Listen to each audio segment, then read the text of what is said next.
നമസ്കാരം, എല്ലാവർക്കും സ്വാഗതം. ഇന്നത്തെ ഡെയിലി ബുള്ളറ്റിനിലേക്ക്.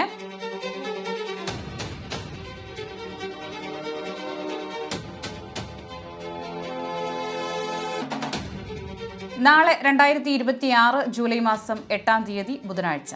ഇന്നത്തെ ഏറ്റവും പ്രധാനപ്പെട്ട വാർത്താ അപ്ഡേറ്റുകളും നാളെയും തുടർന്നുള്ള ദിവസങ്ങളിൽ നിങ്ങൾ അറിഞ്ഞിരിക്കേണ്ട, ശ്രദ്ധിക്കേണ്ട വളരെ പ്രധാനപ്പെട്ട വാർത്താ അപ്ഡേറ്റുകൾ, അറിയിപ്പുകൾ എന്തൊക്കെയെന്നാണ് ഇന്നത്തെ ഡെയിലി ബുള്ളറ്റിൻ നിങ്ങളുമായി ഷെയർ ചെയ്യുന്നത്.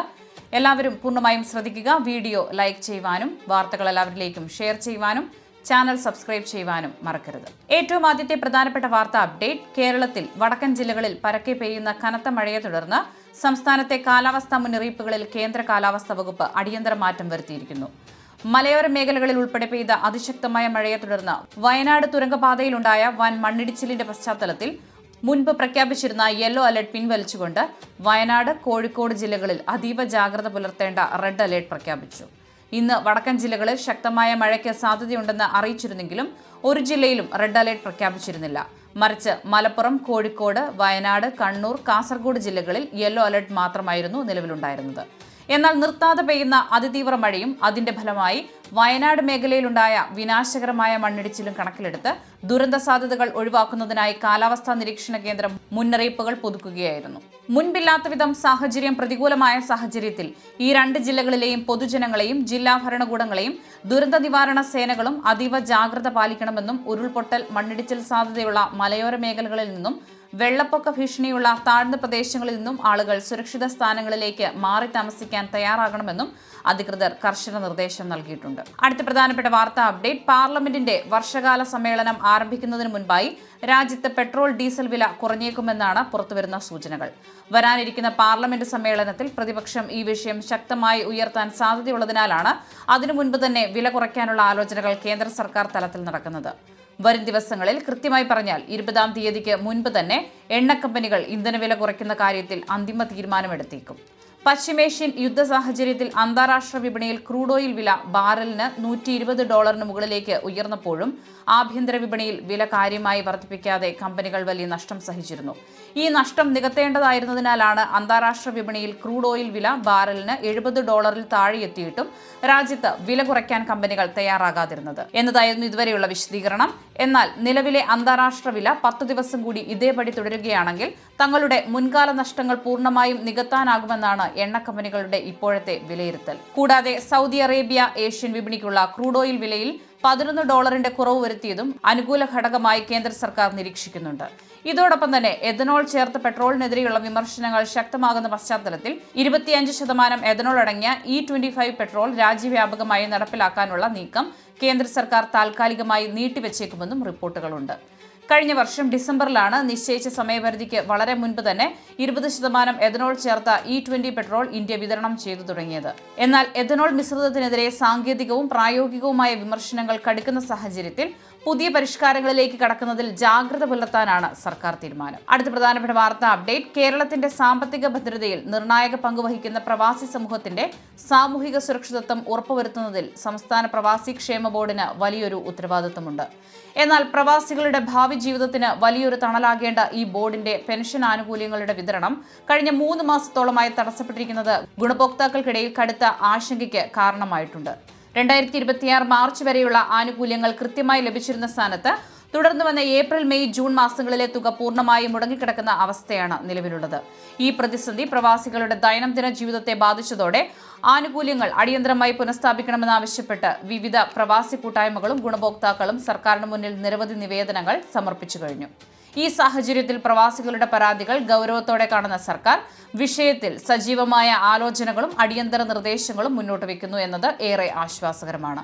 മാത്രമല്ല, കഴിഞ്ഞ ദിവസങ്ങളിൽ നിയമസഭയിൽ നടന്ന ചോദ്യോത്തര വേളയിൽ പ്രവാസി ക്ഷേമ ബോർഡിന്റെ പ്രവർത്തനങ്ങൾ കൂടുതൽ കാര്യക്ഷമമാകുമെന്നും കാലോചിതമായ പരിഷ്കാരങ്ങളിലൂടെയും മാറ്റങ്ങളിലൂടെയും പെൻഷൻ വിതരണം യാതൊരു തടസ്സവുമില്ലാതെ കൃത്യമായി മുന്നോട്ട് കൊണ്ടുപോകുമെന്നും സംസ്ഥാന സർക്കാർ ഔദ്യോഗികമായി ശക്തമായി ഉറപ്പു നൽകിയിട്ടുണ്ട്. ഈ സർക്കാർ ഉറപ്പുകൾ എത്രയും വേഗം യാഥാർത്ഥ്യമാകുമെന്ന പ്രതീക്ഷയിലാണ് ഇപ്പോൾ പ്രവാസി സമൂഹം. അടുത്ത പ്രധാനപ്പെട്ട വാർത്താ അപ്ഡേറ്റ്. സംസ്ഥാനത്തെ സാമൂഹ്യ സുരക്ഷാ ക്ഷേമ പെൻഷൻ വാങ്ങുന്ന ആളുകൾ തീർച്ചയായും അറിഞ്ഞിരിക്കേണ്ട വളരെ പ്രധാനപ്പെട്ട ചില വിവരങ്ങളാണ് ഈ വീഡിയോയിലൂടെ നിങ്ങളുമായി പങ്കുവയ്ക്കുന്നത്. നിലവിൽ പെൻഷൻ വാങ്ങുന്നവർക്ക് തുടർന്നും അതിന് അർഹതയുണ്ടോ എന്ന് പരിശോധിക്കുന്നതിനുള്ള നടപടികൾ വരും മാസങ്ങളിൽ ഉണ്ടായേക്കുമെന്നാണ് പുറത്തുവരുന്ന റിപ്പോർട്ടുകൾ. പുതിയ UDF സർക്കാർ അധികാരത്തിൽ വന്നതിന് പിന്നാലെ ക്ഷേമ പെൻഷൻ തുക വലിയ താമസമില്ലാതെ 3000 രൂപയിലേക്ക് എത്തിക്കുമെന്ന് മുഖ്യമന്ത്രി VD സതീശൻ വ്യക്തമാക്കിയിട്ടുണ്ട്. എന്നാൽ ഇതിനൊപ്പം തന്നെ അനർഹരായ ആളുകളെ പട്ടികയിൽ നിന്നും ഒഴിവാക്കി യഥാർത്ഥ അർഹരായ പാവപ്പെട്ട ആളുകളെ നിലനിർത്തുമെന്നും അദ്ദേഹം അറിയിച്ചു. തദ്ദേശ സ്ഥാപനങ്ങളായ പഞ്ചായത്ത്, മുനിസിപ്പാലിറ്റി, കോർപ്പറേഷൻ എന്നിവയുടെ അടിസ്ഥാനത്തിലായിരിക്കും അനർഹരെ കണ്ടെത്താനുള്ള ഈ ഫീൽഡ് തല പരിശോധനകൾ നടക്കുക. നിലവിലെ മാനദണ്ഡങ്ങൾ അനുസരിച്ച് 2000 സ്ക്വയർ ഫീറ്റിന് മുകളിലുള്ള വീട്, 2 ഏക്കറിലധികം ഭൂമി, 1000 CCക്ക് മുകളിലുള്ള വാഹനം, വീട്ടിലെ AC, മികച്ച ഫ്ലോറിംഗ് തുടങ്ങിയ ഭൗതിക സാഹചര്യങ്ങളുള്ളവർക്ക് പെൻഷൻ ലഭിക്കാറില്ലായിരുന്നു. എന്നാൽ ഈ മാനദണ്ഡങ്ങൾ കാരണം അർഹരായ പല പാവപ്പെട്ടവർക്കും പെൻഷൻ മുടങ്ങുന്നു എന്ന ആക്ഷേപം ശക്തമായിരുന്നു. ഇതിനെക്കുറിച്ച് പ്രതിപക്ഷ നേതാവ് പിണറായി വിജയനും ലീഗ് MLA PK ഫിറോസും ഉന്നയിച്ച സബ്മിഷന് മറുപടിയായി നിലവിലെ മാനദണ്ഡങ്ങളിൽ കാതലായ മാറ്റങ്ങൾ വരുത്തുമെന്ന് മുഖ്യമന്ത്രി വ്യക്തമാക്കിയിട്ടുണ്ട്. വീട്ടിലെ അത്യാധുനിക സൗകര്യങ്ങൾ നോക്കി ഇനി പെൻഷൻ മുടക്കില്ല എന്നുള്ളതാണ് ഇതിൽ ഏറ്റവും പ്രധാനപ്പെട്ട കാര്യം. അതായത് വീട്ടിൽ AC ഉള്ളതുകൊണ്ടോ ഫ്ലോറിംഗ് ഭംഗിയാക്കിയതുകൊണ്ടോ ഒരു ഗുണഭോക്താവിന്റെയും പെൻഷൻ തടയില്ല എന്നാണ് ലഭിക്കുന്ന വിവരം.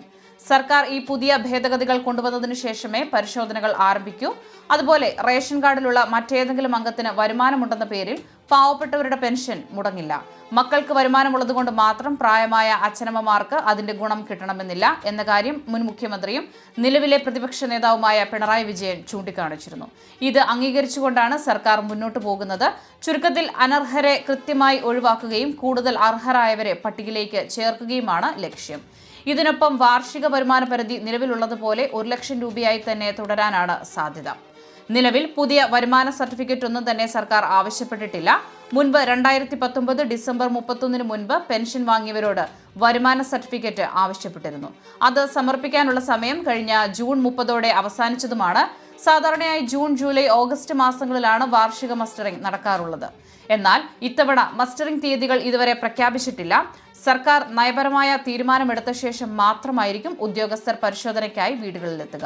ഇനി എല്ലാവരും കാത്തിരിക്കുന്ന ജൂലൈ മാസത്തെ പെൻഷൻ വിതരണത്തെക്കുറിച്ച് പറയുകയാണെങ്കിൽ ഈ മാസം 21 ശേഷമായിരിക്കും വിതരണം ആരംഭിക്കുക.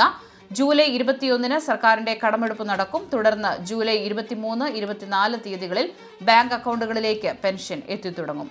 ജൂലൈ 26, 27 തീയതികളിലായി കൈകളിൽ നേരിട്ട് പെൻഷൻ നൽകുന്ന വിതരണവും സജീവമാകും.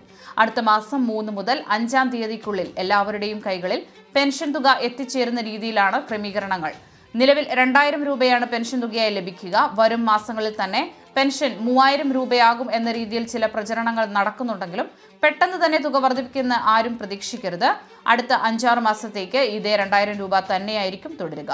എന്നാൽ 2027 ജനുവരിയിലോ ഫെബ്രുവരിയിലോ വരുന്ന അടുത്ത സംസ്ഥാന ബജറ്റിൽ 100 രൂപയുടെയോ 200 രൂപയുടെ വർധനവ് നമുക്ക് പ്രതീക്ഷിക്കാം. നിലവിലെ സാമ്പത്തിക സാഹചര്യങ്ങൾ കൂടി പരിഗണിച്ച് ഇതിൽ തീരുമാനമുണ്ടാകൂ. കൂടാതെ നിലവിൽ മുടങ്ങിക്കിടക്കുന്ന സ്ത്രീ സുരക്ഷാ പെൻഷന്റെ കാര്യത്തിലും ഉടൻ തീരുമാനമുണ്ടാകുമെന്നാണ് കരുതുന്നത്. ഏറ്റവും അവസാനമായി സംസ്ഥാനത്തെ സ്വർണ്ണവില പരിശോധിച്ചാൽ സംസ്ഥാനത്ത് സ്വർണ്ണവിലയിൽ മാറ്റം തുടരുന്നു. 2026 ജൂലൈ 27 ഇന്ന് ചൊവ്വാഴ്ച സ്വർണ്ണവിലയിൽ ഇടിവ് രേഖപ്പെടുത്തി. 22 കാരറ്റ് സ്വർണ്ണത്തിന് ഗ്രാമിന് 125 രൂപ കുറഞ്ഞ് 13,315 രൂപയും പവന് 1000 രൂപ കുറഞ്ഞ് 1,06,520 രൂപയിലുമാണ് വ്യാപാരം നടക്കുന്നത്. ഡെയിലി ബുള്ളറ്റിൻ പൂർണ്ണമാകുന്നു. വാർത്തകൾ എല്ലാവരിലേക്കും ഷെയർ ചെയ്യുക. യൂട്യൂബിൽ കാണുന്നവർ ചാനൽ സബ്സ്ക്രൈബ് ചെയ്യുക. ഇൻസ്റ്റഗ്രാമിലും ഫേസ്ബുക്കിലും ഫോളോ ചെയ്യുക.